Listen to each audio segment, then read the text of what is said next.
வணக்கம் dear students. இப்போ questions எப்படி கேட்குறாங்கன்னா, ஜியாமெட்ரிக்கல் ஐசோமெரிசம் இன் டெட்ராஹெட்ரல் காம்ப்ளெக்ஸஸில் எந்த மாலிகுலர் ஃபார்முலா எக்ஸிபிட் பண்ணணும்னு கேட்பாங்க. அது வந்து இந்த மாலிகுலர் ஃபார்முலா நீங்கள் ஞாபகம் வச்சுக்கணும். MA2B2. அந்த ஏங்கிறது ஒரு லிகாண்டையும் பிங்கிறது ஒரு லிகாண்டையும் சொல்கிறாங்க. MA2B2, MA2BC, MABCD. அப்புறம் ஜியாமெட்ரிக்கல் ஐசோமெரிசம் இன் ஆக்டாஹெட்ரல் காம்ப்ளெக்ஸஸ் அப்படின்னு சொல்லும்போது ஆக்டாஹெட்ரல் காம்ப்ளெக்ஸஸ் MA3B3. இது வந்து ஃபேக் அண்ட் மெர் அப்படின்னு சொல்லக்கூடிய ஐசோமர்ஸை எக்ஸிபிட் பண்ணும். கேட்கலாம் உங்களுக்கு கொஸ்டின்.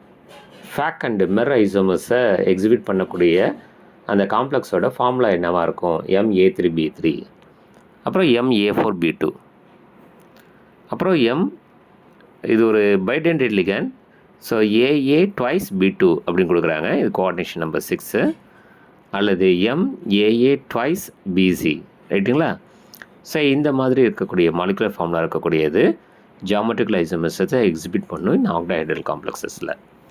ஸோ அதே மாதிரி எந்த மாலிகுலர் ஃபார்முலா இருக்கக்கூடியது வந்து ஆப்டிக்கல் ஐசோமெரிசத்தை எக்ஸிபிட் பண்ணும் ஆக்டாஹெட்ரல் காம்ப்ளெக்ஸஸில் அப்படின்னு கேட்பாங்க.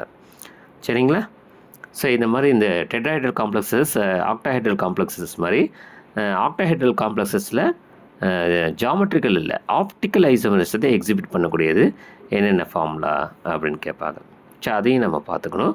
அது நெக்ஸ்ட் வீடியோவில் நம்ம அதை மென்ஷன் பண்ணலாம். சரிங்களா?